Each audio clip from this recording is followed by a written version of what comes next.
Ethiopia knocked, begged, and thundered at Eritrea's gates for years, and now, for the first time in decades, Asmara has finally answered. The Red Sea door is cracking open, and the Horn of Africa may never be the same. Way good, fan! Welcome to Semonigna Spotlight, your front row seat to the Horn of Africa's most electrifying sagas. Tonight, we dive into a twist that defies history. Eritrea, the fortress state that has long mocked and ignored Ethiopia's desperate cry for the sea, has finally broken its silence. On September 27, 2025, Eritrea stunned the region by declaring itself ready to talk, not just about the Red Sea, but about the Nile too. What Ethiopia fought for with speeches, deals, and even military threats has paid off. But here's the burning question. Is this a true dawn of cooperation, or just the calm before another horn storm?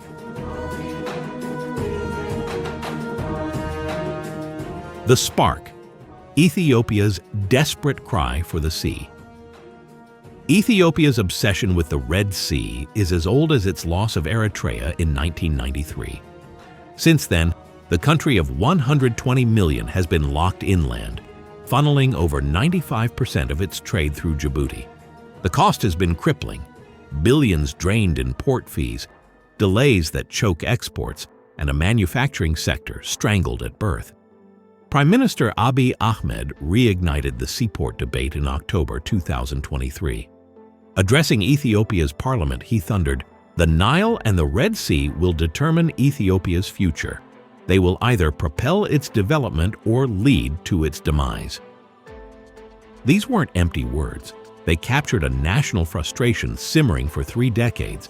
Ethiopia, a rising giant, could not remain forever trapped without its own maritime gateway. Abiy Ahmed's initial strategy was diplomatic. He floated proposals for lease agreements, shared port ventures, even offering electricity from the Grand Ethiopian Renaissance Dam, GERD, in exchange for docking rights. To many observers, Eritrea seemed the natural partner. After all, the 2018 peace deal between Abiy and Eritrean President Isaias Afwerki had ended 2 decades of hostility. Borders reopened, families reunited, and the two nations even fought side by side during the brutal Tigray conflict of 2020 to 2022. But Eritrea was unmoved. Asmara's response was silence. For President Afwerki, a man who fought 30 years to secure Eritrea's independence, Ethiopia's overtures smelled less like cooperation and more like a threat to sovereignty. The memory of the 1998 to 2000 border war, where 100,000 lives were lost over a dusty village called Badme, loomed large. Eritrea's message was clear. Its coastline was not negotiable. Eritrea's deaf ear. Eritrea's defiance wasn't only in silence, it was voiced through its combative information minister, Yemane Gebremeskel. Known for his sharp wit on X, formerly Twitter, Yemane became the digital wall against Ethiopia's rising demands.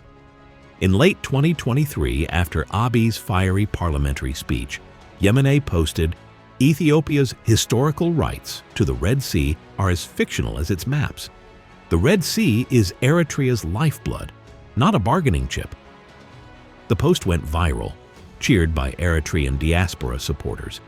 In another barb, he quipped, "Proximity does not equal entitlement." Asmara doubled down, mobilizing quietly along the border while maintaining diplomatic silence. The strategy was textbook Eritrea: stonewall, mock, and prepare for the worst. Addis's requests for dialogue were met with crickets, while Eritrean officials signaled through proxies that the sea was non-negotiable.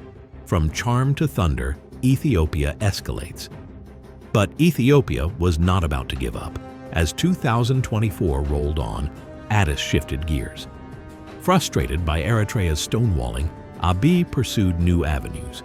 In January, Ethiopia signed a controversial deal with Somaliland, securing military basing rights at Berbera in exchange for hints of recognition.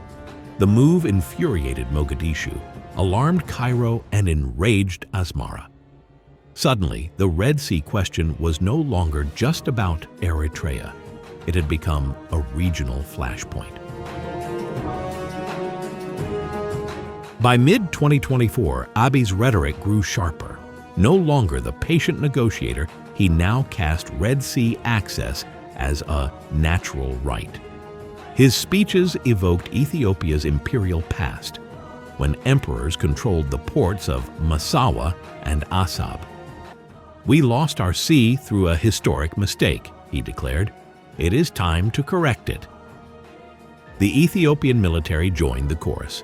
Generals began hinting at all options, while reports of troop buildups along the Afar border stoked fears of war. In March 2025, international media reported Ethiopian forces mobilizing near Eritrea, prompting Asmara to order nationwide conscription. Human rights groups warned of a looming Horn Armageddon. The message was unmistakable. Ethiopia would not let the sea issue fade.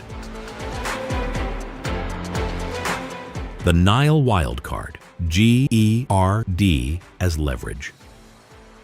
All this unfolded against the backdrop of Ethiopia's greatest achievement, the Grand Ethiopian Renaissance Dam.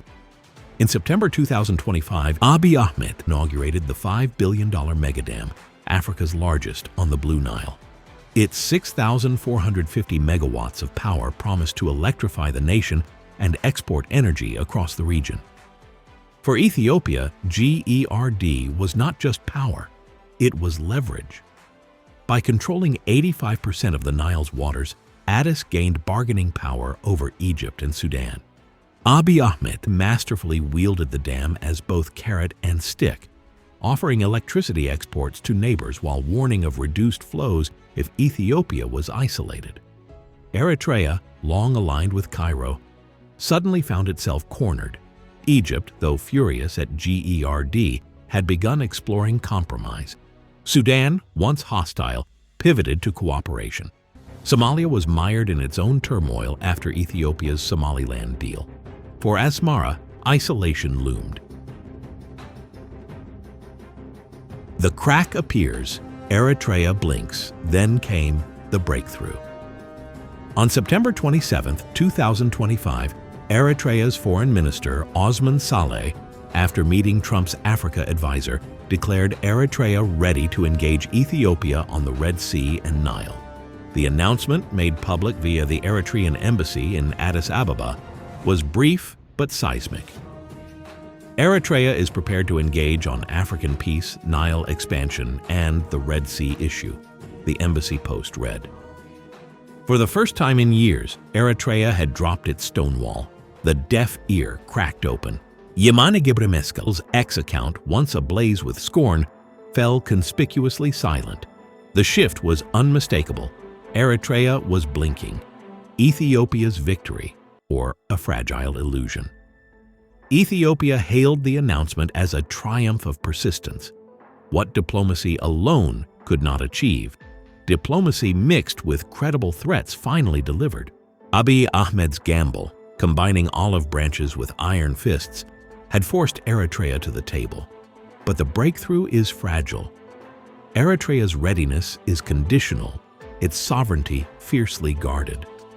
The talks may produce port leases or joint patrols, but full access remains distant. And regional spoilers, Egypt, the UAE, Somalia, are circling, ready to exploit any misstep. Critics warn that Ethiopia's hardline approach risks setting a precedent of coercion. Supporters argue it was the only way to shatter Eritrea's silence. Either way, the fact remains, Eritrea is now talking, and that alone reshapes the Horn's geopolitics. A fragile dawn. The coming months will decide whether this breakthrough leads to lasting cooperation or another cycle of mistrust. Could Ethiopia and Eritrea forge a new Red Sea pact, securing ports and stabilizing the region? Could the GERD become a shared asset rather than a source of conflict? Or will old wounds reopen, dragging the Horn back into war. For now, Ethiopia can claim victory. Years of relentless pressure, from Abiy's thunderous speeches to the general's veiled threats, have paid off. Eritrea, the hermit kingdom of the Horn, has stepped out of isolation. The Red Sea is back on the table. Ethiopia's effort has paid off spectacularly. What began as a desperate cry for the sea grew into a national crusade that forced even the most stubborn neighbor to listen. Eritrea, once defiant, is now ready to talk. But the road ahead is perilous. Dialogue may bring peace or provoke fresh storms. Ethiopia has cracked the door, but whether it can walk through without sparking fire remains the ultimate test. Keep your eyes on the Horn, because the tides of the Red Sea are shifting and Ethiopia is steering the current.